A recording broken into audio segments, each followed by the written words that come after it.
Geography वाले आ गए। ओए क्या हाल चाल है सभी के। मैं अभिषेक पांडे स्वागत करता हूं आपका आज के इस नए वन शॉट के साथ, जहां पर एक नया अध्याय, नया चैप्टर तुम्हारे पास होने वाला है। और जो भी तुम्हारे डाउट इस चैप्टर से रिगार्डिंग है वो इस चैप्टर के अंत तक खत्म हो जाएंगे। तो आई प्रॉमिस कि चैप्टर को एंड तक देखोगे तो तुम्हें सब कुछ पता लग जाएगा जो भी इस चैप्टर में रिक्वायर्ड है, और इसके बाद कहीं और भटकने की जरूरत नहीं पड़ेगी, क्योंकि सेकेंडरी एक्टिविटीज का वन स्टॉप सॉल्यूशन तुम्हारे पास है ये।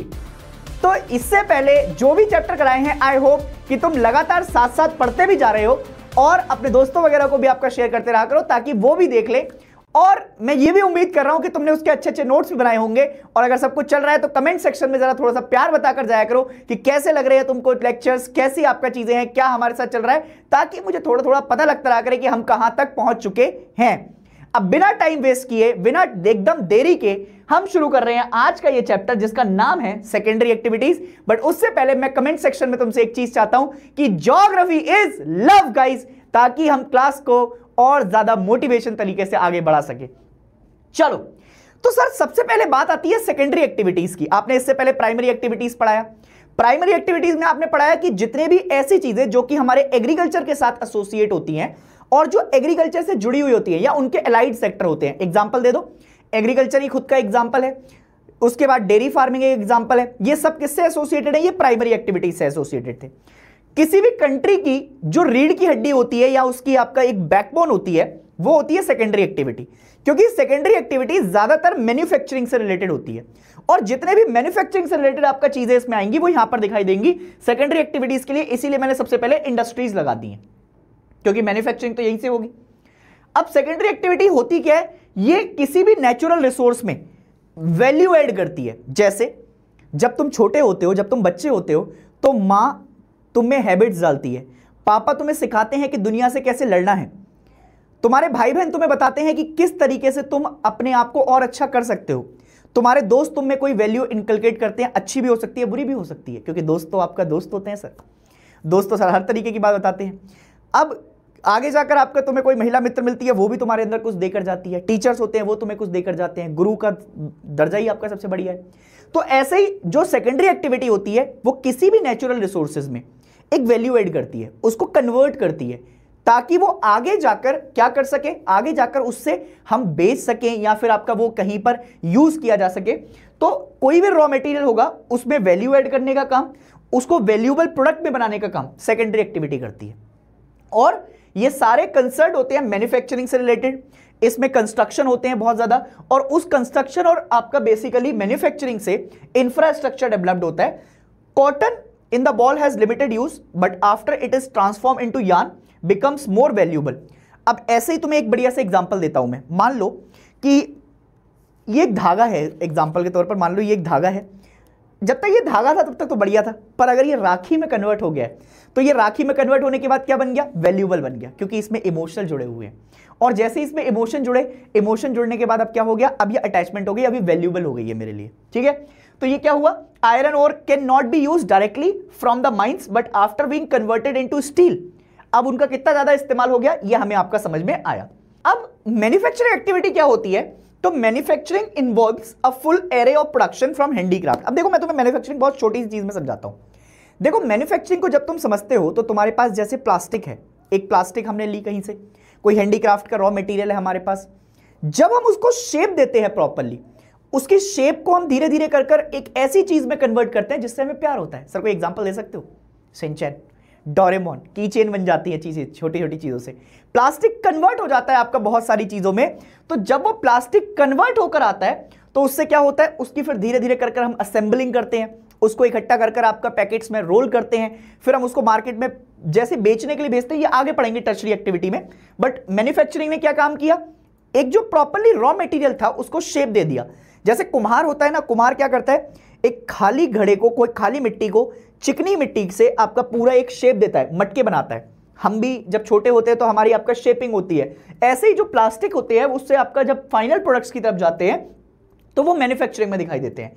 इन each of this processes the common characteristics are the application of power, mass production of identical products and specialised labour in the factory setting.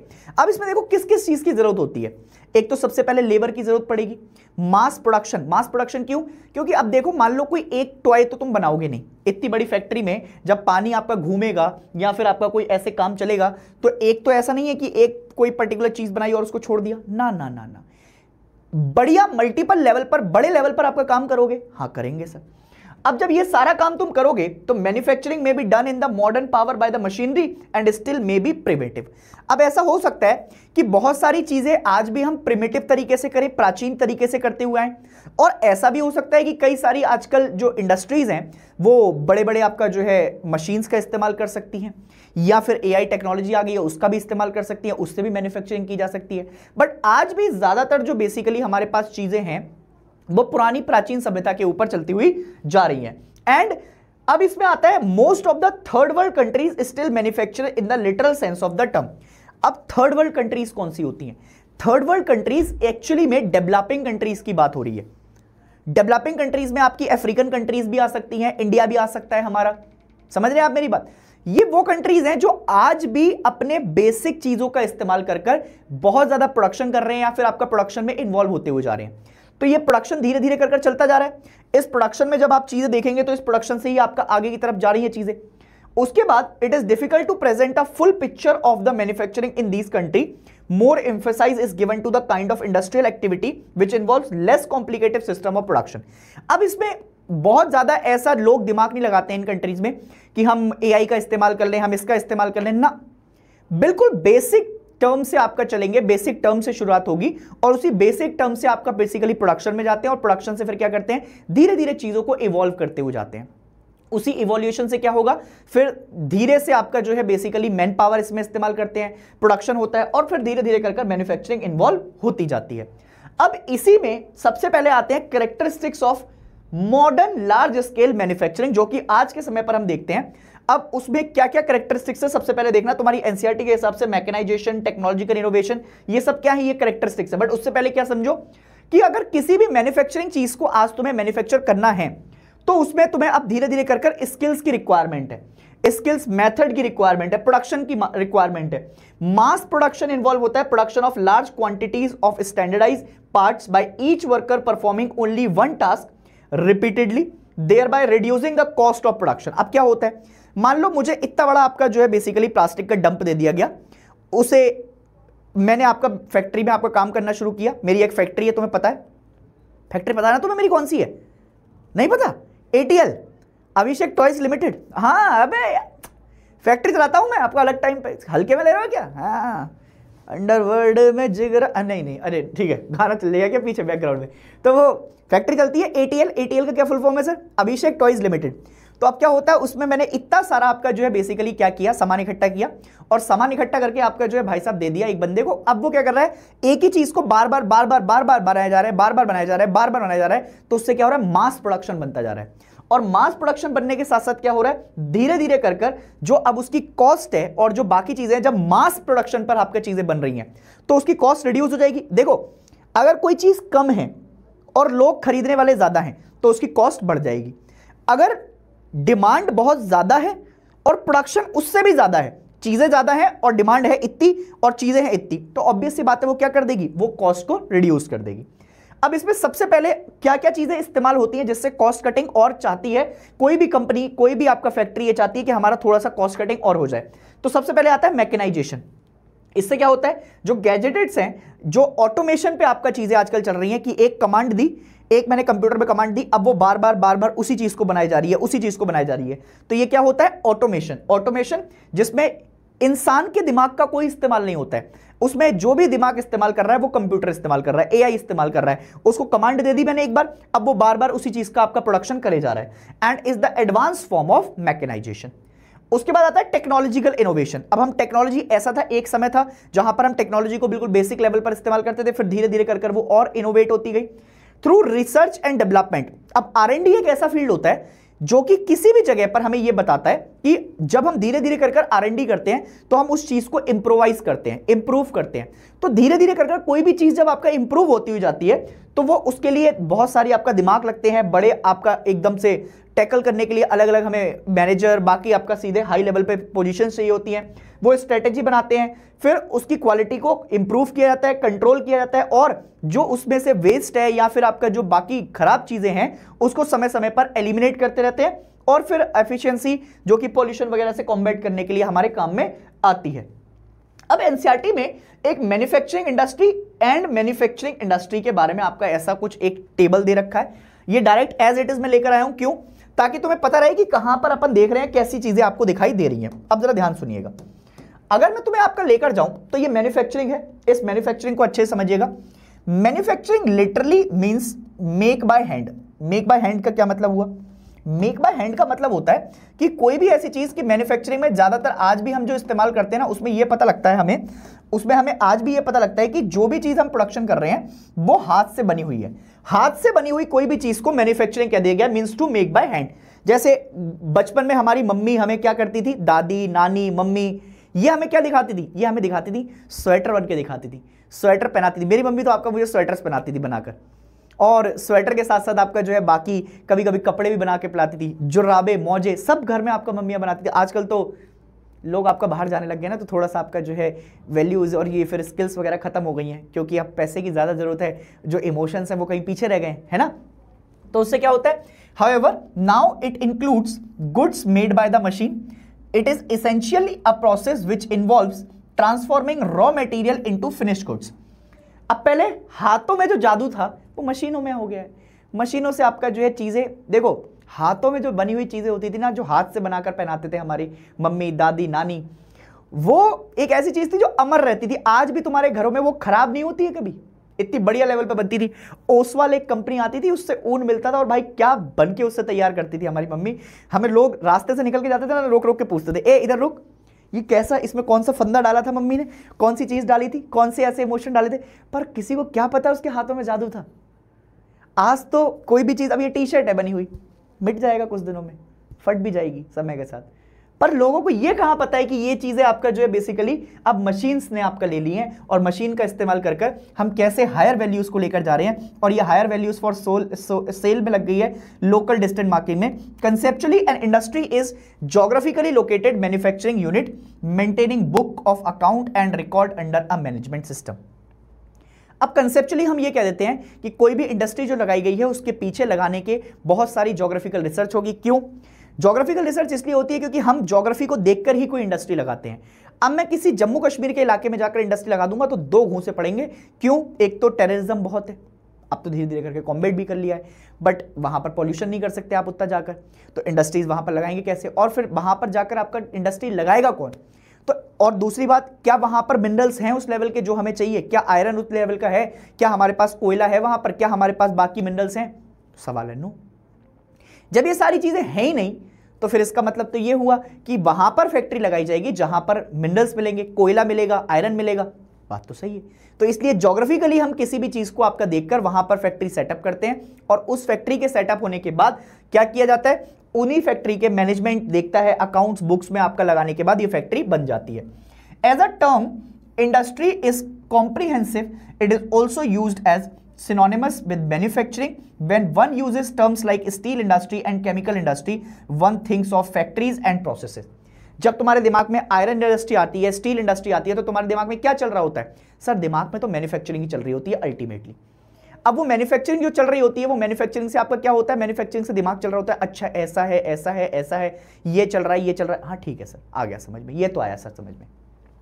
तो जैसे ही हम आपका बात करते हैं इंडस्ट्री मतलब फैक्ट्रीज घूमती हैं, but there are many secondary activities which are not carried out in the factories, such as what is now called as the entertainment. अब एंटरटेनमेंट तो फैक्ट्री में नहीं करा जा सकता, एंटरटेनमेंट इंडस्ट्री है, उसको क्या फैक्ट्री में तुम काम कर सकते हो? किसी को कह सकते हो कि फैक्ट्री में खड़े होकर तुम आपका ऐसा काम कर दो, तुम ऐसा आपका घुमाओ, ऐसा जादू कर दो? नहीं ना, है ना। तो ये तो हमारे पास इमोशन है। एंड टूरिज्म इंडस्ट्री, अब ये भी इंडस्ट्री आपका फैक्ट्री में जाकर तो नहीं कर सकते। कोई फैक्ट्री के अंदर तो मैं तुम्हें आपका जम्मू कश्मीर की सड़कें नहीं दिखा सकता, उत्तराखंड में आपका कैसे क्या फ्रेजाइल एरिया है, कैसा क्या है वो तो नहीं दिखा सकता, हिमाचल प्रदेश में कैसे आपका घूमने की चीजें वो तो नहीं दिखा सकता। या फिर मैं तुम्हें केरला, तमिलनाडु ये सब तो नहीं दिखा सकता, कर्नाटका में क्या है, बेंगलोर में क्या है, उसको फैक्ट्री में तो नहीं दिखाऊंगा, वो तो टूरिज्म इंडस्ट्री है, वो तो तुम घूमोगे तो पता लगेगा तुम्हें कि कैसी कैसी चीजें, कौन सी नदी जा रही है, कहां पर क्या है। जितना एक्सप्लोर करोगे उतनी चीजें समझ में आएंगी। अब उसके बाद क्या हो रहा है, अब जैसे कर कर उन्होंने कुछ ऑर्गेनाइजेशनल स्ट्रक्चर एंड स्ट्रेटिफिकेशन जो किए हैं मॉडर्न मैन्युफैक्चरिंग के, इस कैरेक्टराइज बाय, अब ध्यान सुनिएगा, कुछ फैक्टर्स हैं, उन फैक्टर्स को समझने के लिए हमें क्या करना पड़ेगा, हमें ध्यान से आपका ये सारे फैक्टर समझने पड़ेंगे। सबसे पहले एक ऑर्गेनाइजेशनल स्ट्रक्चर होता है किसी भी लार्ज स्केल मैन्युफैक्चरिंग में। तुम कुछ चीजें देखते हो, अगर लार्ज स्केल मैन्युफैक्चरिंग देखोगे तो उसमें कुछ चीजें होनी चाहिए, तभी आपका वो चीज चल पाएगी। ध्यान सुनिएगा क्या क्या। अगर लार्ज स्केल है तो कहीं पर सबसे पहले तो टेक्नोलॉजी अच्छी होनी चाहिए, मशीन की टेक्नोलॉजी होनी चाहिए। मशीन की टेक्नोलॉजी होगी तो कॉम्प्लेक्स मशीन टेक्नोलॉजी, जो हर किसी के बस की बात नहीं है, स्किल लेबर के ही बस की बात होती है।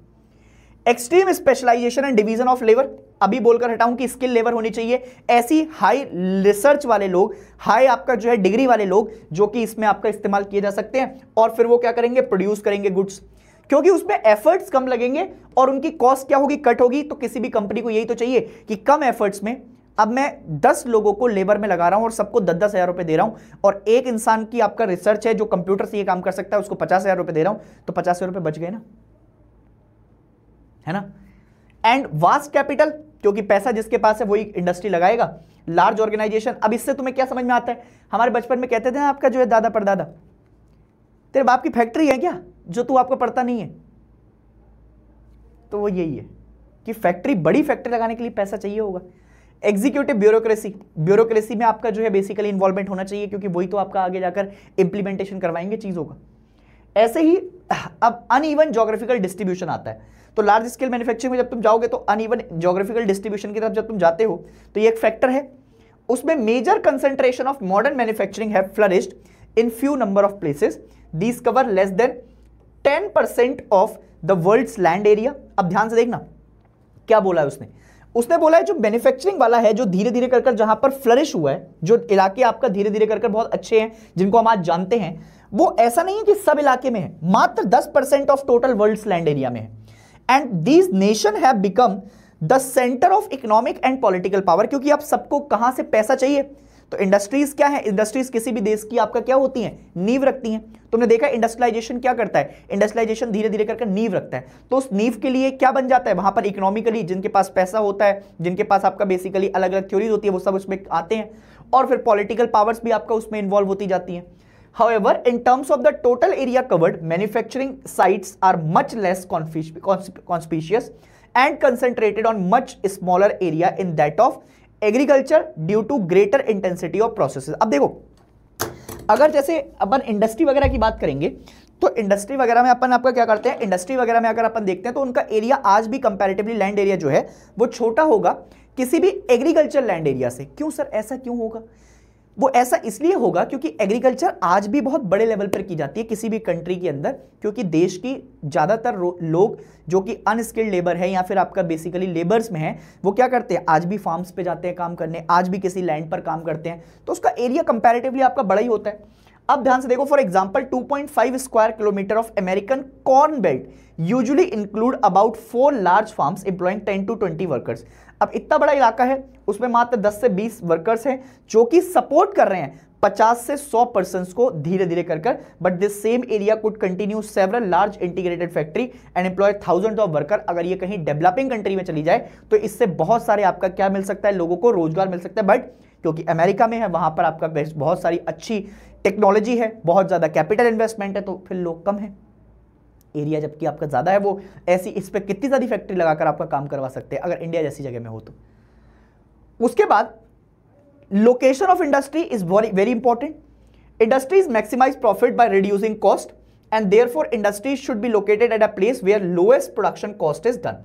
अब लोएस्ट प्रोडक्शन कॉस्ट कैसे कैसे हो सकती है, एक तो ट्रांसपोर्टेशन का कट हो जाए, जहां पर मुझे चीप लेबर मिल जाए, मिनरल्स आसानी से निकल जाए, मुझे बहुत ज्यादा डिग ना करना पड़े, और बहुत सारे और फैक्टर, अवेलेबिलिटी ऑफ वाटर अच्छे से हो जाए, नदी का पानी इस्तेमाल कर लूं मैं उसमें, तो उनके चक्कर में क्या होता है, जो हमारी प्रोडक्शन कॉस्ट होती है वो नीचे हो जाती है, कटिंग हो जाएगी ना उसमें। अब इस पे क्या क्या कुछ फैक्टर हो सकते हैं, सबसे पहले होता है access of market. Access of market को समझने के लिए तुम्हें यह समझना पड़ेगा कि तुम्हारे यहां से मार्केट की दूरी कितनी है, और अगर दूरी है, बहुत ज्यादा दूरी है, तो उसको जो भी तुम प्रोड्यूस कर रहे हो उसको प्रोड्यूस करने के बाद कंजम्पशन कौन करेगा, कंज्यूम कौन करेगा? अगर तुम कोई चीजें कंज्यूम करने वाला ही नहीं है तो खरीदेगा कौन, है ना? तो उससे क्या होता है, मार्केट मींस पीपल। अगर मार्केट है कहीं पर तो उसका क्या मतलब है, उसका मतलब है लोग, और लोगों के लिए ही तो प्रोडक्शन किया जा रहा है। Who have demand for these goods and have the purchasing power ability. अब परचेसिंग पावर एबिलिटी का क्या मतलब होता है, कौन कितना ज्यादा सामान खरीद सकता है, purchasing power ability. And to purchase, villages and towns offer a small market and develop country like Japan, Australia, USA, European countries, इनके पास हाई परचेसिंग पावर है। क्यों? क्योंकि इनके पास, लोगों के पास पैसा है, एरिया इनके बहुत छोटे हैं, प्रोडक्शन ज्यादा है, इंडस्ट्री के आसपास लोकेशन अच्छी मिल जाती है, लोगों के पास पैसा अच्छा आता है, उनकी पर कैपिटा इनकम अच्छी है, तो इनकी परचेसिंग पावर भी अच्छी है। डेवलप कंट्री ऐसी थोड़ी खिला रहे हैं, ज्यादा कमा रहे हैं, तो इसलिए थोड़ी सी चीजें महंगी भी हैं वहां पर, क्योंकि वहां पर आपका बेसिकली क्लाइमेट अलग है, वहां के रिसोर्सेज अलग हैं, तो उसके चक्कर में आपका वहां की इनकम भी वैसे ही लेवल पर है, स्किल लेवल ज्यादा है वहां पर। एंड अगर उनके अलावा बात करें, thickly populated area of south east Asia, south Asia, India जैसी कंट्रीज, चाइना जैसी कंट्रीज, पाकिस्तान, म्यांमार, बांग्लादेश, तो इनमें कंपैरेटिवली क्या है, अब मैं देखो कंपेयर नहीं कर रहा हूं इंडिया पाकिस्तान को, ये मत समझना कि सर ने कंपेयर कर दिया, ना ना ना ना, पर पॉपुलेशन ज्यादा है, तो हमारे यहां भी आपका जो है गरीबी तो है ही है। उससे क्या हो रहा है, उससे कंपैरेटिवली लार्ज ग्लोबल मार्केट के अंदर ये सारी चीजें करने में थोड़ा सा हमें सोचना पड़ता है, झिझकना पड़ता है, क्योंकि हमारे यहां बहुत एरिया भी ज्यादा है कंपैरेटिवली, है ना। दूसरा होता है एक्सेस ऑफ रॉ मटेरियल। अब तुम रॉ मटेरियल को देखोगे तो रॉ मटेरियल का क्या मतलब है, कहां से तुम रॉ मटेरियल को निकाल रहे हो, कहां से तुम्हारा इंडस्ट्रियल रॉ मटेरियल निकल कर आ रहा है, रॉ मटेरियल कितना चीप है, क्या उसके लिए जो ट्रांसपोर्टेशन तुम्हें चाहिए क्या वो इजीली अवेलेबल हो जाती है, क्या वो चीप है या फिर बहुत ज्यादा महंगी पड़ रही है। और इंडस्ट्रीज को जो बेसिकली बेस किया जाता है वो cheap, heavy, bulky and weight losing raw material के ऊपर किया जाता है, कि सबको सस्ता मिल जाए, आसानी से मिल जाए, तब हम आपका आराम से उस जगह पर लगाएंगे। अगर ये सारी चीजें नहीं मिल पा रही है तो मैं क्यों लगाऊंगा वहां पर इंडस्ट्री, है ना। And located near the source, for example iron and steel industry, cement industry, ये सब वहां पर लगाई जाती है जहां पर वो चीजें निकल कर आ रही होती हैं, जो चीजें हमें मिलती हैं, जो चीजें हमें बिल्कुल एकदम नेचर से मिली हुई हैं, तो उन्हीं के आसपास में इंडस्ट्री लगाते हैं अपन। And industry using perishable raw material like sugar are located close to the raw material of farm products. अब जैसे कोई शुगर की आपका फैक्ट्री है तो उसके आसपास ही आपका बेसिकली चीजें लगाते हैं हम, फैक्ट्री वहीं पर लगाते हैं जहां पर इजीली एक्सेसिबल हो जाए, जल्दी से बने, जल्दी से पैक होकर आपका पहुंच जाए, ताकि आपका वो क्या ना हो सके, ताकि वो ज्यादा से ज्यादा खराब ना हो सके। पेरिशेबल आइटम जल्दी खराब हो जाते हैं।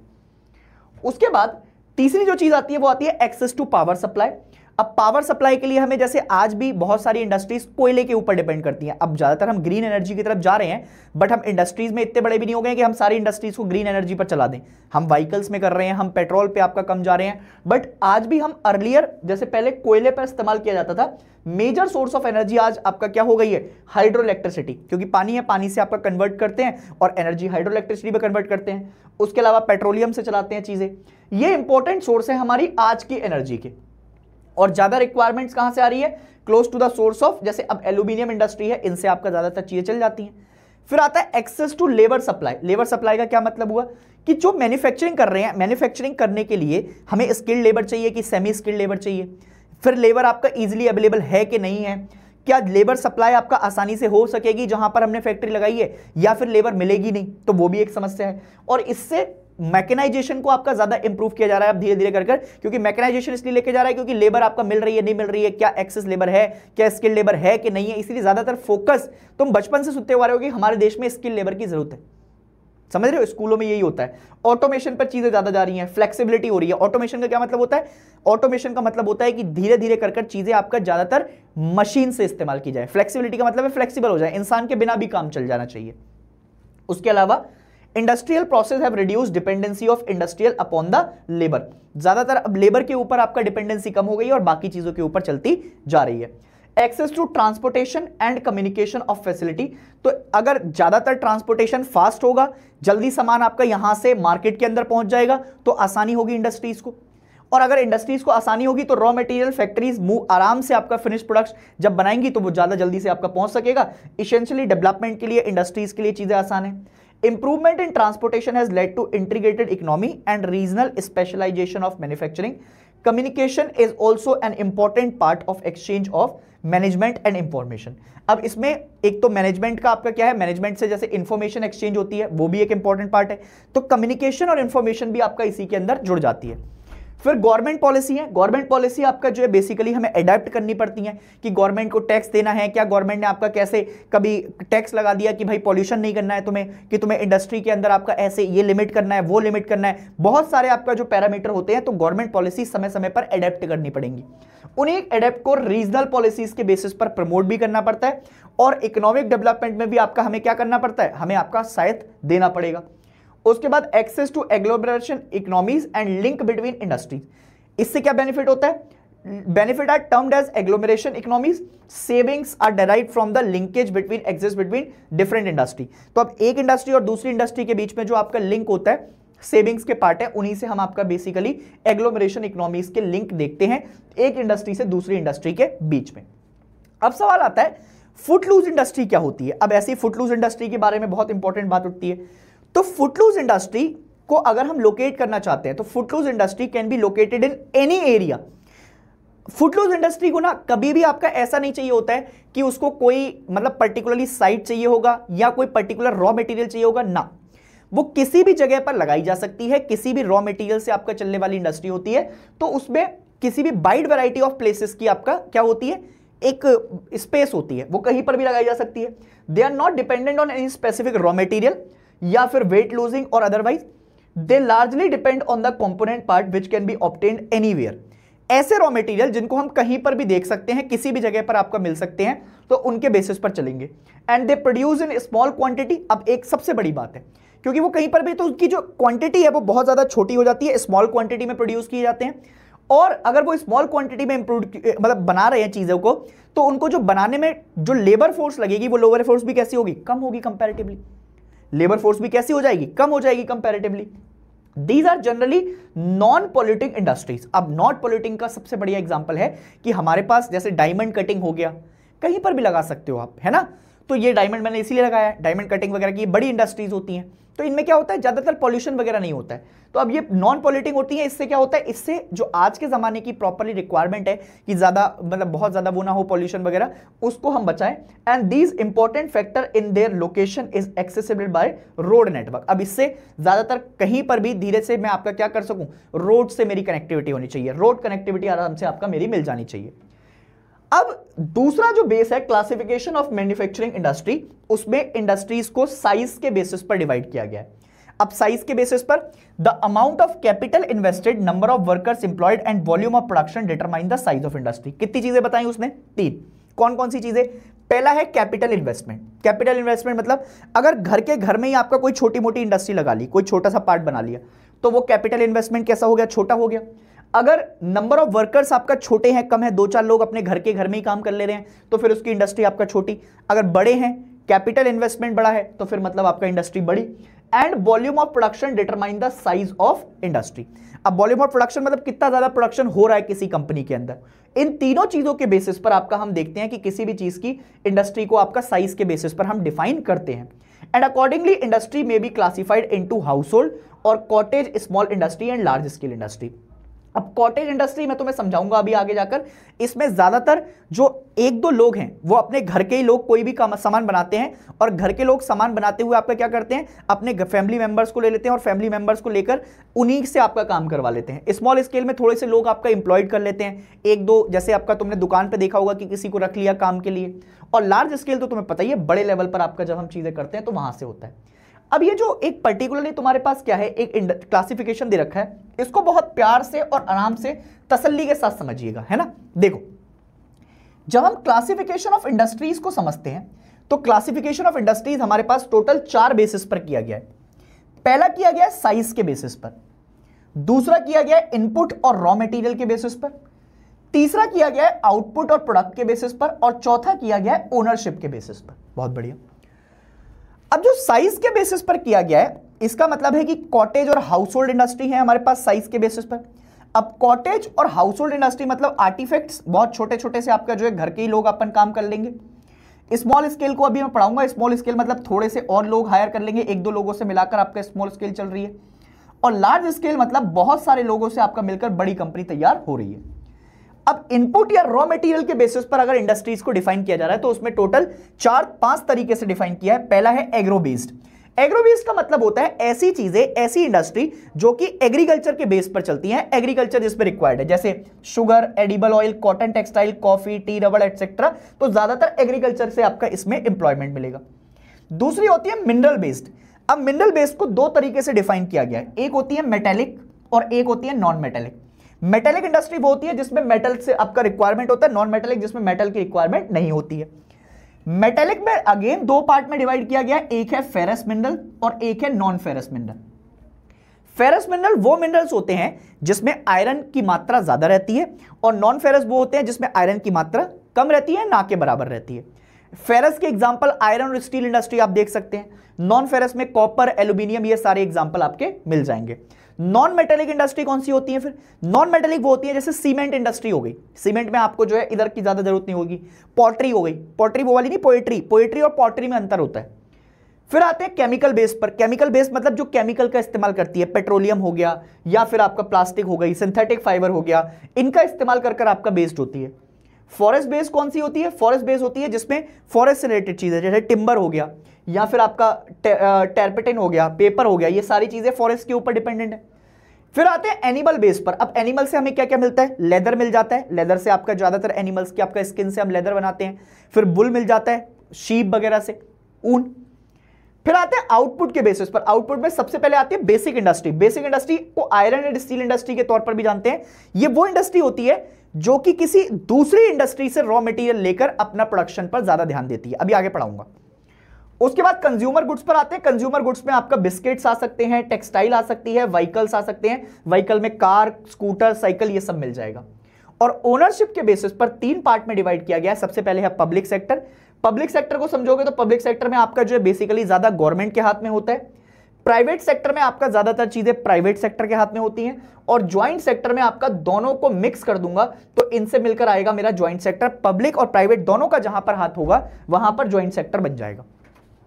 अब इसी को आपका धीरे धीरे कर आपका डिफाइन किया गया है हाउस होल्ड इंडस्ट्री और कॉटेज इंडस्ट्री मैन्युफैक्चरिंग में। एक तो स्मॉलेस्ट मैन्युफैक्चरिंग यूनिट होती है, और ये ज्यादातर आपका लोकल रॉ मटेरियल का इस्तेमाल करते हैं।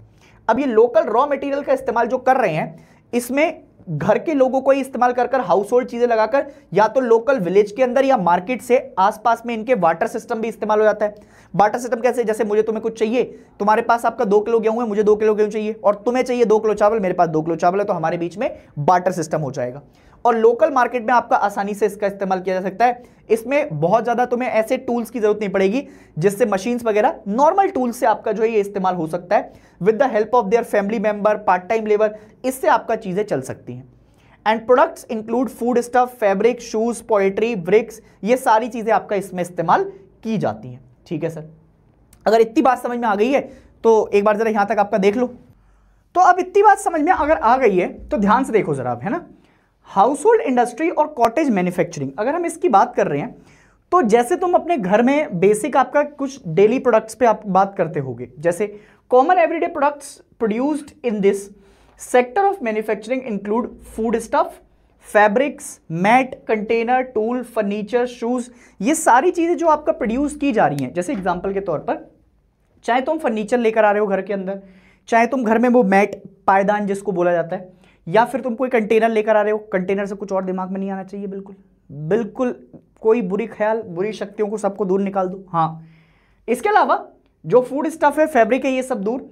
फिर उसके अलावा ये सारी चीजें wood, lot and forest, shoes, thorns and other articles from leather, pottery and bricks from the clays and stone. और गोल्ड स्मिथ जो ज्वेलरी बनाता है गोल्ड की, silver and bronze, some artefacts and craft are made out of bamboo and wood obtained locally from the forest. ये सब जो category आपको दिखाई दे रही है, ये हमारे पास हाउस होल्ड इंडस्ट्री और कॉटेज मैन्युफैक्चरिंग का पार्ट है। क्यों? क्योंकि इसमें ज्यादातर वो लोग आपका इंगेज होते हैं जो कि घर के घर में ही काम कर रहे होते हैं, या तो बेसिकली आपका छोटी छोटी लोकल यूनिट्स पे तौर पर अपने फैमिली मेंबर्स को इंगेज कर थोड़ा बहुत काम कर ये सारी चीजें आपका जो बनाई जाती है। जैसे बैम्बू की आपका बहुत बड़ी खासियत है कि जो बैम्बू की चीजें बनाई जाती हैं, वो बैम्बू आपका किससे बनाते हैं? जो लोग ट्राइबल्स वगैरह होते हैं, वो उन चीजों से आपका क्या करते हैं, उन चीजों को आपका इंगेज कर इसमें रखते हैं। अब आते हैं स्मॉल स्केल मैन्युफैक्चरिंग के ऊपर। अगर तुम स्मॉल स्केल मैन्युफैक्चरिंग की कुछ बातें रखना चाहते हो तो ध्यान रखना, जैसे पेपर में लिखने के लिए तुम्हारे पास रिवीजन के लिए जो बेस्ट एक नोट्स होंगे ना तुम्हारे पास, वो रिवीजन के लिए ये सबसे बेस्ट आपका पार्ट होगा तुम्हारे लिए। इस बेस्ट पार्ट को कैसे याद रखोगे? Use generally local raw material, जो हमारे पास एक लोकल रॉ मटेरियल होता है उसका इस्तेमाल किया जाता है।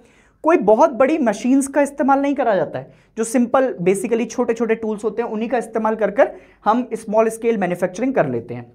सेमी स्किल्ड लेबर, और उसके बाद provides employment and raises local purchasing power. अब इससे होता क्या है, देखो ध्यान से देखो, जो स्मॉल स्केल आपका मैन्युफैक्चरर होते हैं, जैसे तुम पर्टिकुलरली आपका किसी ऐसे इलाके में गए जहां पर वहां के लोगों ने मिलकर एक यूनिट तैयार की हुई है। अब वो लोग क्या करते हैं, वो लोग कहते हैं कि आप हमारा सामान खरीद लीजिए। तो उससे होता क्या है, उससे जो वहां के लोग होते हैं जब उनका सामान बिकता है तो वो और ज्यादा प्रोडक्ट बचाते हैं, बनाएंगे, बनाकर आप उनको खरीद कर लेकर आएंगे, और जितना ज्यादा आप खरीदेंगे तो उनके पास पैसा आएगा हाथ में। जब उनके हाथ में पैसा आता है तो इससे उनकी परचेसिंग पावर इंप्रूव होती है। परचेसिंग पावर इंप्रूव करने के लिए देखो 2-3 तरीके हैं। या तो कोई सब्सिडी दे दी जाए आपको, तो आपके हाथ में पैसा आ जाएगा, और अगर आपके हाथ में पैसा है तो आप खर्च ज्यादा करोगे, अगर आप खर्च ज्यादा करोगे तो आपकी परचेसिंग पावर ज्यादा है, ठीक है। या फिर आपका सामान बहुत ज्यादा बिकने लग जाए, आप किसी बिजनेस में एम्प्लॉयड है, तो आपने अगर उस सामान को बेच लिया तो बस काम तुम्हारा सेट है। उसके अलावा प्रोवाइड्स एम्प्लॉयमेंट, ये भी एक बड़ी एम्प्लॉयमेंट की कंडीशन आपका आती है कि अगर मान लो पहले मेरे पास आपका थोड़ा कम सामान बिक रहा था, अब धीरे धीरे करके ज्यादा बिकने लग गया, तो उस सामान को बनाने के लिए मुझे लोग भी लगेंगे, तो इससे क्या होता है, इससे एम्प्लॉयमेंट कंडीशन होती है। एक बड़ी अच्छी केस स्टडी बताता हूं मैं तुम्हें। एक क्या हुआ था, कोरोना के टाइम पर एक बहुत यंग लड़की जो कि कुमाऊं उत्तराखंड से आपका बिलोंग करती है, उसने उत्तराखंड की जो कुमाऊनी आर्ट है उसको बहुत ज्यादा प्रमोट किया, और बेसिकली वो इतनी ज्यादा वायरल हुई कि उसने अपनी एक कंपनी आपका डाल दी। समझ लो मेरी बात, ये 22-23 साल की लड़की थी लगभग, और इसने फिर अपना वहां पर कई सारे लोगों को क्या दे दिया, रोजगार दे दिया। Countries like India, China, Indonesia, Brazil, ये सब क्या है, धीरे धीरे कर have developed labour intensive small scale manufacturing. तो अब इनके पास लेबर जो है वो बहुत ज्यादा डेवलप्ड है। तो अब हमारे पास आपका जो है कैसी है, अब हमारे पास आपका जो है भाई साहब ऐसी डेवलप्ड लेबर तो नहीं है इंडिया वगैरह के पास, धीरे धीरे कर आपका चीप लेबर भी है, उसमें काम आसानी से आपको हो जाता है, क्योंकि बेरोजगारी ज्यादा है तो उस हिसाब से आपका काम आराम से मिल जाएगा। लार्ज स्केल मैन्युफैक्चरिंग की जब तुम बात करते हो तो इसमें लार्ज बेसिकली आपका क्या लगेगा, मार्केट लगेगा, इसमें कैपिटल इन्वेस्टमेंट ज्यादा लगेगा, उसके बाद रॉ मटेरियल आपका बहुत सारे लगेंगे, एनर्जी ज्यादा चाहिए होगी, लोगों की आपका जो है बेसिकली अब वर्कफोर्स ज्यादा हो जाएगी, और वर्कफोर्स के साथ साथ वर्कर्स ज्यादा इंक्लूड होंगे इसके अंदर, क्योंकि अब जब वर्कफोर्स ज्यादा चाहिए तो स्किल्ड लेबर चाहिए होगी। स्किल्ड लेबर का काम ज्यादा हो जाएगा, जिसको ऑटोमेशन पता हो, जिसको आजकल टेक्नोलॉजी पता हो, वो ज्यादा एंगेज्ड होंगे एडवांस टेक्नोलॉजी के साथ। फिर उसकी असेंबली लाइन में भी इनका इंक्लूड होना चाहिए। और this kind of manufacturing developed in the last 200 years. अब ऐसी मैन्युफैक्चरिंग आपका लास्ट 200 ईयर्स में आपका डेवलप्ड हुई है। कहां कहां पर, यूके में, नॉर्थ ईस्टर्न यूएसए में, इन सारी जगह पर आपका इसका एस्टेब्लिशमेंट होता हुआ गया है। अब हम देखेंगे on the basis of system of large scale manufacturing the world's major industrial region may be grouped under the 2 broad category. यहां से एक इंपॉर्टेंट क्वेश्चन आप तैयार कर सकते हैं, और वो इंपॉर्टेंट क्वेश्चन क्या हो सकता है, वो इंपॉर्टेंट क्वेश्चन ये हो सकता है कि अगर तुम देखोगे तो लार्ज स्केल मैन्युफैक्चरिंग के ऊपर आप वर्ल्ड के इंडस्ट्रियल रीजन को 2 कौन से पार्ट में डिवाइड कर सकते हैं। तो पहला होता है traditional large scale industrial reason, और दूसरा होता है high technology large scale industrial reason. अब जो traditional large scale industrial reason है, यहां पर बहुत ज्यादा थिकली क्लस्टर्ड होंगे, थिकली क्लस्टर्ड। अब ये क्लस्टर्ड सेटलमेंट तुम्हें याद आना चाहिए, कहां पढ़ाया था settlement, human settlement. Okay okay okay okay sir, याद आ रहा है।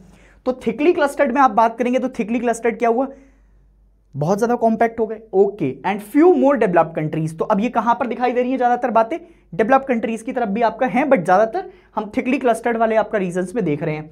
और high technology large scale industrial region which have diffuse to less developed country. अब हो क्या रहा है, जो बहुत ज्यादा डेवलप्ड कंट्रीज हो चुकी हैं वो और ज्यादा हाई टेक्नोलॉजी की तरफ जा रही हैं, तो उन्होंने लेस डेवलप्ड टेक्नोलॉजी कंट्रीज को अपनी टेक्नोलॉजी को डिफ्यूज कर दिया है। वहां पर आपका क्या करना चालू कर दिया उन्होंने कि अपनी टेक्नोलॉजी ले लो, उससे पैसा अर्न कर रहे हैं। आ रही बात समझ में? तो ये तरीका है, ये जियोपॉलिटिक्स चलती है ऐसे। इसके बाद क्या हुआ, industries based on the inputs. अब इनपुट्स और रॉ मटेरियल के बेसिस पर सबसे पहले जो हम इंडस्ट्री पढ़ते हैं वो 5 तरीके की मैंने तुम्हें बताई थी, एग्रो, फिर मिनरल, फिर केमिकल, फिर फॉरेस्ट बेस्ड और फिर एनिमल बेस्ड। इसमें सबसे पहले जो हम पढ़ने जा रहे हैं वो पढ़ने जा रहे हैं agro based industry. Agro based industry की अगर तुम बात करोगे कभी, तो एग्रो का मतलब होता है एग्रीकल्चर, और ऐसी सारी चीजें जिसमें एग्रीकल्चर का ज्यादा इंपॉर्टेंट रोल रहेगा। एग्रीकल्चर से कनेक्टेड चीजें, जो भी रॉ मटेरियल चाहिए होगा वो ज्यादातर एग्रीकल्चर से सपोर्ट करता हुआ मिलेगा।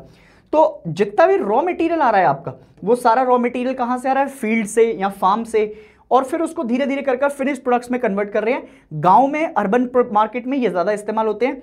जैसे हम गांव में आपका देखते हैं कि शुगर से कुछ चीजें बना दी, गांव में अचार आपका बनाकर बेचते हैं, फ्रूट जूस हो गया, स्पाइसेस हो गया, ये सारी चीजें आपका हम देते जाते हैं।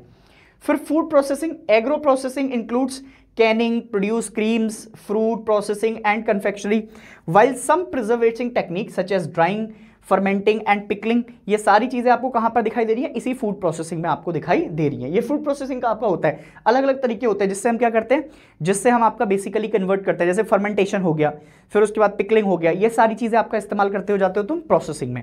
अब ध्यान से देखो, agro businesses is a commercial farming और एन इंडस्ट्रियल स्केल। अब एग्रो बिजनेसेस क्या होता है? एक तरीके से इसको आपका कमर्शियल फार्मिंग भी कहते हैं।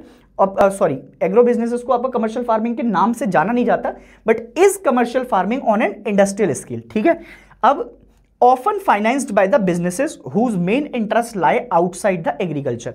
मैं इसमें हमेशा बढ़िया एग्जांपल देता हूं। आजकल बहुत बड़े बड़े ऐसे फर्म्स आ गए हैं जिनको एग्रीकल्चर के सामान में या एग्रीकल्चर में कोई रत्ती भर इंटरेस्ट तो है ही नहीं। मतलब वो लोग इंटरेस्टेड है ही नहीं। मैं ईमानदारी से बताऊं, उनका इंटरेस्ट कहां पर है? उनका इंटरेस्ट है कि एग्रीकल्चर से हमें क्या मिलेगा। एग्रीकल्चर में इंटरेस्ट आपका फार्मर का ही होता है, या जो उस जमीन को जानता है, जिसके पास जमीन है, जो जुड़ा हुआ है उस जमीन से। जो मतलब आपका बड़े लोग हो गए, जो बड़े आपका प्रोसेसर आ गए, या फिर जिनको पता है कि हम बड़े बड़े आपका क्या डाल सकते हैं, बड़े आपका हाउस डाल देंगे या फिर आपका कोई और चीज डाल देंगे, तो उससे क्या हो रहा है, उससे ये चीजें आपका निकल कर आ रही हैं कि इन लोगों का एग्रीकल्चर में कोई इंटरेस्ट नहीं है। तो जब इनका एग्रीकल्चर में कोई इंटरेस्ट है ही नहीं, तो ये क्या करते हैं, वहां से सामान खरीद लेते हैं और सामान खरीद के रख लेते हैं बहुत समय तक। जब ये रखते हैं तो होता क्या है उससे, अब वो सामान रखा हुआ होता है, तो कई बार जब उसका सीजन भी नहीं होता है, जैसे एग्जांपल के तौर पर मान लो कि आम का सीजन नहीं है, बट आम का जूस अगर मैं आपका मानूं कि कहीं पर मिल जाए, तो लोगों के पास रखा हुआ होता है। और वो रखा कैसे होता है, उसको स्टोर कर कर रखते हैं, स्टोरेज होती है उसकी। तो बड़े बड़े आपका जगह पर हमें आम का जूस अभी भी मिल जाता है सीजन में, जब वो सीजन नहीं है तब भी मिल रहा है। तो इसका मतलब क्या हो रहा है, इसका मतलब हो रहा है कि वहां पर आपका चोरी की जा रही है एक तरीके से, और उसको रखा जा रहा है। अब चोरी तो नहीं बोलेंगे उसको, क्यों नहीं बोलेंगे चोरी, क्योंकि भाई अब जैसे उनका जो मन करेगा उस रेट पर वो आपका बेचेंगे चीजें, और हमको खरीदनी है तो भाई आपका खरीदने के लिए उनकी मनमानी पैसे पर काम चीज करनी भी पड़ेगी। पर अगर मान लो सीजन भी है, तो सीजन में वो लोग क्या करते हैं, जैसे तुम कई सारे आपका स्टोर्स में जाते हो, तो वहां पर तुम्हें मार्केट के कंपैरिजन में 1 रुपया 1.5 रुपया सस्ती चीजें मिलती हैं। अब वो सस्ती चीजें जो मिलती हैं ना, एक तो वो पुरानी हो जाती हैं, पहली बात तो एक्सपायरी होने वाली होती है, तो तुमको पिला रहे होते हैं, जहर है वो, समझ रहे हो मेरी बात, एक तरीके से बॉडी के लिए। तो उनका main interest outside the agriculture lie कर रहा होता है। For example, large corporation in tea plantation business, agri businesses farms are mechanised, large in size, highly structure, reliant on chemical and may be described as agro factories. अब जो tea plantation है, tea plantation बड़े बड़े आपका tea gardens होते हैं हमारे पास, तो उन टी प्लांटेशन में क्या होता है, उसमें कॉर्पोरेशन बड़े बड़े आपका जो है बेसिकली बिजनेसमैन आते हैं, फिर उसमें आपका क्या करते हैं, टी गार्डन्स में स्प्रे करने के लिए या फिर केमिकल फर्टिलाइजर्स के लिए वो लार्ज स्केल पर आपका इसका इस्तेमाल करते हैं, और फिर वहां से सामान सस्ते रेटों पर ले जाकर हाई रेट्स में आगे बेच देते हैं। ठीक है, अब आते हैं मिनरल बेस्ड पर। अब मिनरल बेस्ड क्या होता है, देखो मिनरल बेस्ड का बहुत बढ़िया एग्जांपल मैंने तुम्हें आपका समझाया था, जब मैंने तुम्हें चार्ट समझाया था कि किसी भी जगह को आपका ज्योग्राफिकली अगर तुम्हें समझना है तो उसके मिनरल्स को समझ जाओ। जहां पर मिनरल्स होंगे वहां की ज्योग्राफी आपका ऑटोमेटिकली बूम करने लग जाती है, धीरे धीरे करके ऐसा माना जाता है। क्योंकि अब ये जरूरी नहीं है कि हो जाएगा, पर समय के साथ आपका बढ़ जानी चाहिए, क्योंकि जो मिनरल्स होते हैं वो किसी भी जगह की आपका जो जीडीपी होती है या फिर आपका उसकी देश डेवलपमेंट होती है उसको सपोर्ट करती है। तो मिनरल्स में जो रॉ मटेरियल इस्तेमाल होते हैं, जैसे आयरन हो गया, आयरन स्टील इंडस्ट्री हो गई, नॉन फेरस में मेटेलिक मिनरल्स हो गए, एल्यूमिनियम, कॉपर, ये सारी चीजें इन सब का इस्तेमाल आपका जो है मिनरल बेस्ड इंडस्ट्री में किया जाता है। And non metallic mineral such as cement and pottery industry, ये तुम्हें पता ही है।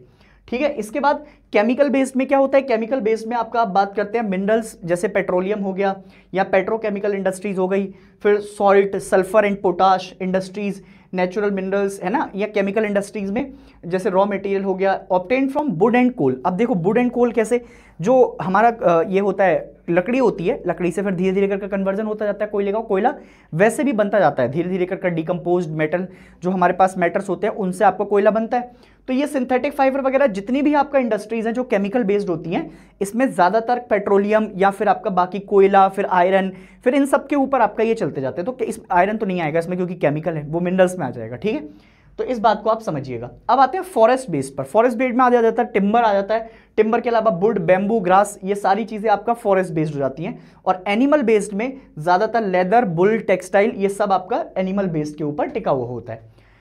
अब आते हैं industrial based on output product. अब आउटपुट प्रोडक्ट क्या है? Raw material for such machines and tool of iron and steel. अब देखो ध्यान सुनना, जैसे अभी तक हम जो रॉ मटेरियल इस्तेमाल कर रहे थे, एग्रीकल्चर के लिए हमने एग्रो बेस्ड किया था, केमिकल के लिए हमने पेट्रोलियम वगैरह का इस्तेमाल किया था, मिनरल्स के लिए हमने आयरन, मेटेलिक आपका जो है उसके लिए, फिर नॉन मेटेलिक के लिए सीमेंट वगैरह का इस्तेमाल किया। तो ऐसे ही कर जब हम आउटपुट प्रोडक्ट के ऊपर बात कर रहे हैं, तो आउटपुट प्रोडक्ट में जो रॉ मटेरियल मशीन्स चाहिए होती है उसमें आयरन और स्टील इंडस्ट्री का आपका ज्यादा इस्तेमाल है। The industries whose product are used to make other goods for using them as raw material are basic industries. अब ये सवाल मतलब इतना इंपॉर्टेंट है, यहां से अभी होता क्या है कि कभी कभार तुम्हारे स्कूल में क्वेश्चन पूछ लेते हैं। कैसा क्वेश्चन पूछते हैं? ध्यान सुनना, industries whose product are used to make other goods by using them as raw material. मतलब क्या हुआ कि एक इंडस्ट्री है ए और एक इंडस्ट्री है बी। बी ने क्या किया, इस इंडस्ट्री के रॉ मटेरियल को इस्तेमाल कर एक बी के लिए और आपका मटेरियल डेवलप किया, और जब ये किया तो इससे क्या हुआ, इससे एक नया आपका प्रोसेसिंग यूनिट निकल कर आया।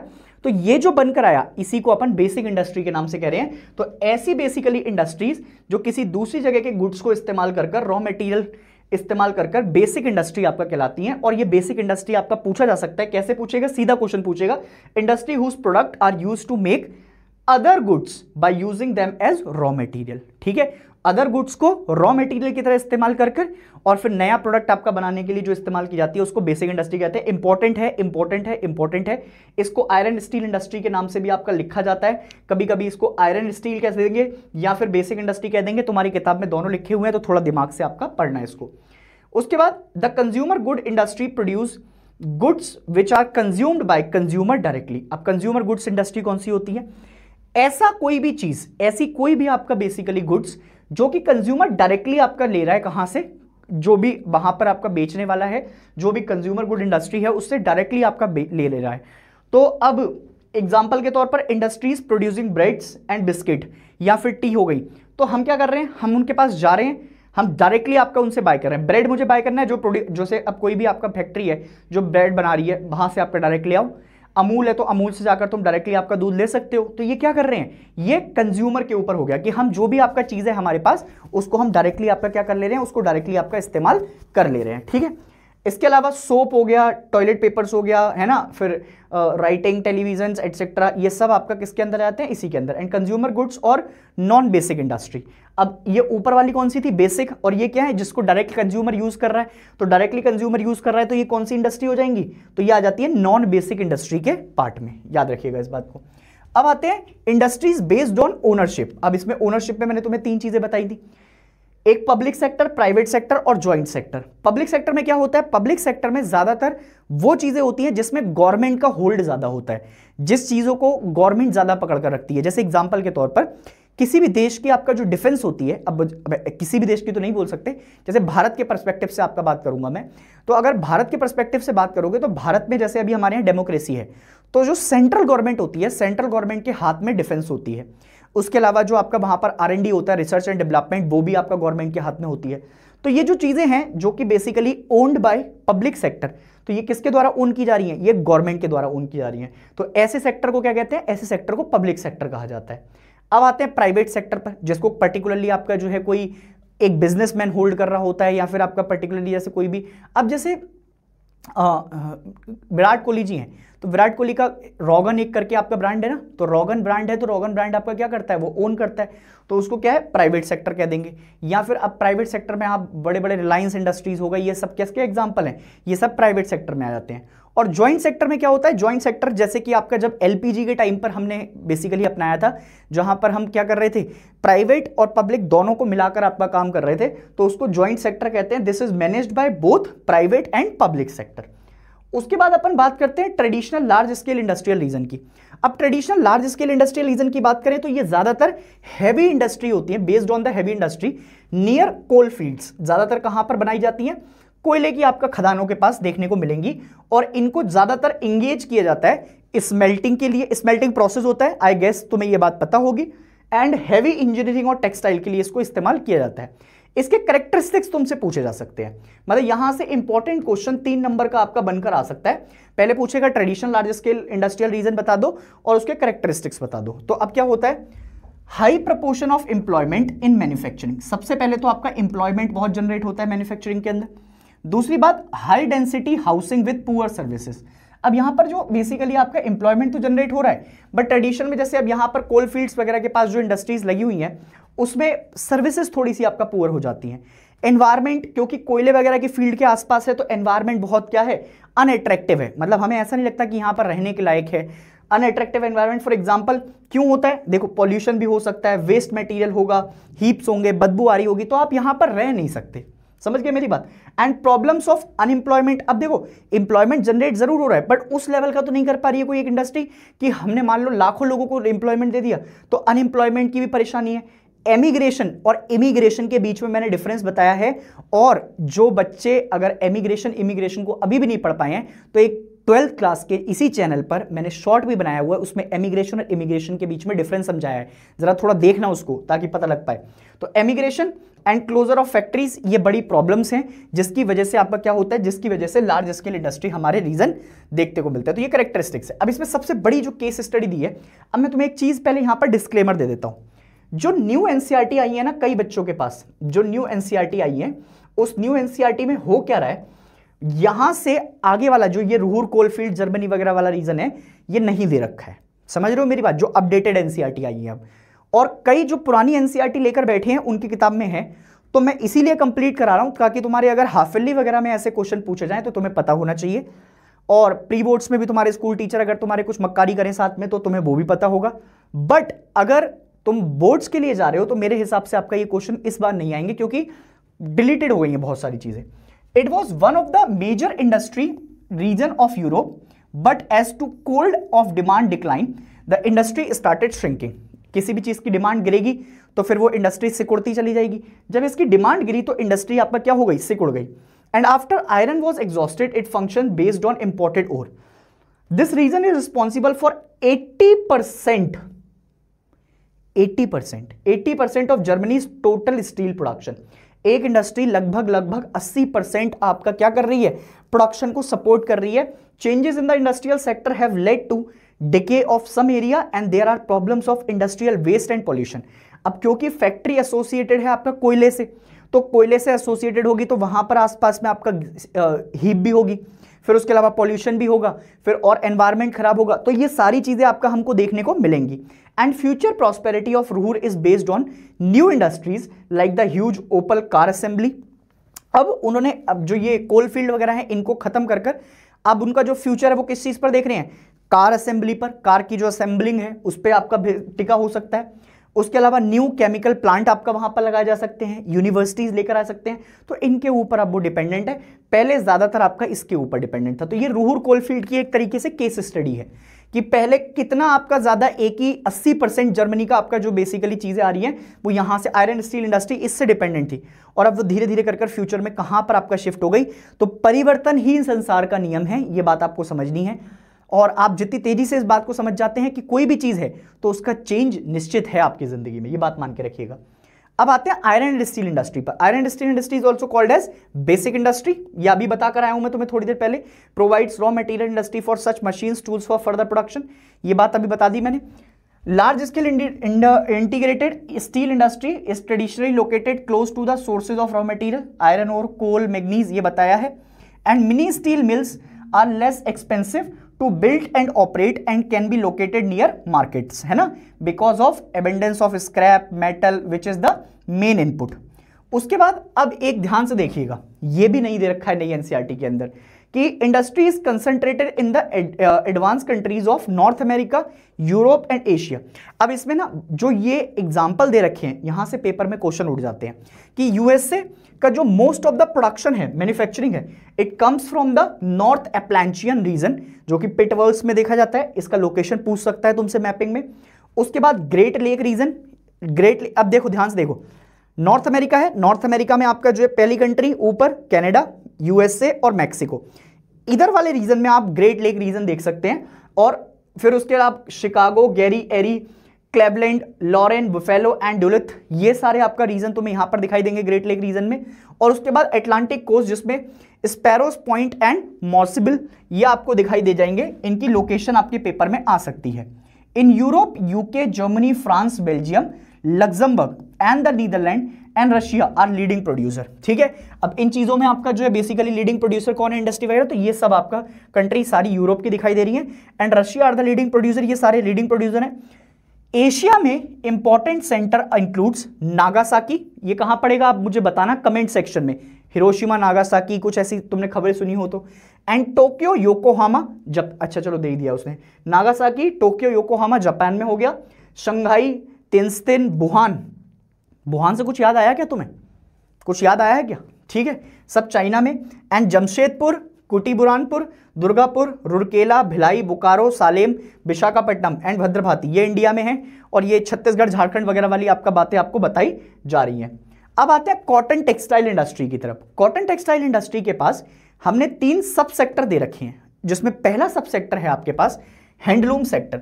हैंडलूम सेक्टर की अगर आप बात करेंगे तो हैंडलूम बनाने के लिए ज्यादातर आपका लेबर का इस्तेमाल किया जाता है। और जो लेबर का इस्तेमाल किया जाता है तो लेबर में आपका ज्यादातर आप क्या करते हैं, एम्प्लॉयमेंट प्रोवाइड करते हैं। इसमें एक सबसे अच्छी बात ये होती है कि हाथ से चीजें बनानी होती हैं, तो इसमें स्किल्स, बहुत टूल्स वगैरह की बहुत ज्यादा जरूरत होती, तो सेमी स्किल्ड वर्कर इसमें आराम से काम कर सकते हैं। पावर लूम सेक्टर आता है, इंट्रोड्यूस मशीन्स, अब धीरे धीरे कर इसमें क्या आ गया, मशीन्स का इस्तेमाल आ गया। और इसमें बिकम लेस लेबर, अब लेबर आपका कम हो गई, पहले वाले में लेबर ज्यादा थी हैंडलूम में, इसमें लेबर कम हो गई। और mill sector is highly capital intensive and produces fine cloth in bulk. तो मिल सेक्टर क्या होता है, मिल्स में आपका क्या बनाते हैं हम, कपड़े वगैरह आपका बनाने का काम करते हैं। India, China, USA, Pakistan, Uzbekistan, Egypt, ये सब क्या प्रोड्यूस करते हैं, half of the world's raw cotton. UK, north western Europe countries and Japan also produces cotton textile made from imported yarn. Concept of high technology industry, concept of high technology industry को अगर आप समझते हैं तो ध्यान से समझेंगे। High technology और सिंपली हाई टेक, सिंपल सी भाषा में आप बात करेंगे तो इसमें ज्यादातर आप व्हाइट कॉलर वर्कर्स वगैरह को आप समझेंगे कि व्हाइट कॉलर वर्कर्स जैसे फॉर एग्जांपल के तौर पर R&D में जो ज्यादा इन्वॉल्व हो जाते हैं, R&D के अलावा जो मैन्युफैक्चरिंग ऑफ प्रोडक्ट्स है ना, या फिर इंटेंसिव रिसर्च में ज्यादा इस्तेमाल होता है। और जो लेटेस्ट जनरेशन है उसमें ज्यादातर मैन्युफैक्चरिंग एक्टिविटी हाई टेक्नोलॉजी का इस्तेमाल कर ही की जा रही है। अब देखना ये लिखा है, white collar professionals highly skilled make up the workforce, robotic बनाते हैं, CAD मैन्युफैक्चरिंग, कांस्टेंट R&D होती है, केमिकल फार्मा, ये सारी चीजें जो आपका होती जा रही हैं ये हाईटेक से एसोसिएटेड है। और इसमें जो हमारे पास लेबर है वो हाईली स्किल्ड है, हाईली मतलब आपका पढ़े लिखे लोग होते हैं इसके अंदर, ज्यादा पढ़े लिखे तो क्या हम नहीं है सर, हम भी है, मतलब जिनके पास आपका अल्टीमेट डिग्री होती है, जिन्होंने उस फील्ड में अपना पूरा योगदान दिया होता है बहुत अलग लेवल पर आपका, तो उनको व्हाइट कॉलर वर्कर्स की कैटेगरी में रख देते हैं। Neatly spaced, low modern dispersed office and cap building sparks the high tech industry. अब तो बड़े बड़े आपका शहरों में जाते हो जैसे हैदराबाद, फिर बेंगलोर, वहां पर तुम्हें IT हब्स दिखाई देते हैं, गुड़गांव हो गए, तो ये सब IT हब में आते हैं और हाईटेक इंडस्ट्री का ये आपका एग्जाम्पल है। तो आई होप कि ये बातें आपका तुमको समझ में आई होंगी और इसी के साथ तुम्हारा एक चैप्टर और समाप्त होता है। उम्मीद कर रहा हूँ कि तुम शायद इसके नोट्स भी साथ साथ बनाते चल रहे होगे, तुम्हें चीज़ें भी समझ में आती जा रही होंगी। रुकना नहीं है, थमना नहीं है जब तक तुम्हें खुद को नहीं पाना है। और ये साल तुम्हें खुद को आपका प्रूफ करने का सबसे अच्छा मौका है, जहाँ पर तुम अपने आप को ये बता सकते हो कि हाँ मैं कर सकता हूँ, और दुनिया को ये प्रूफ कर सकते हो कि स्ट्रीम कोई भी हो, कहर मचाने के लिए सिर्फ कुछ समय का आपका खेल होता है। अगर उस समय में आप मुझे दे दो तो मैं कहर मचाने के लिए तैयार हूँ। पढ़ते जाओ, मुस्कुराते रहो, और मैं तुम्हारे साथ हुई जब तक तुम अपनी मंजिल नहीं पा लेते हो। हम मिलेंगे एक नए लेक्चर के साथ, तब तक के लिए अपना ध्यान रखो, खुश रहो, जय हिंद।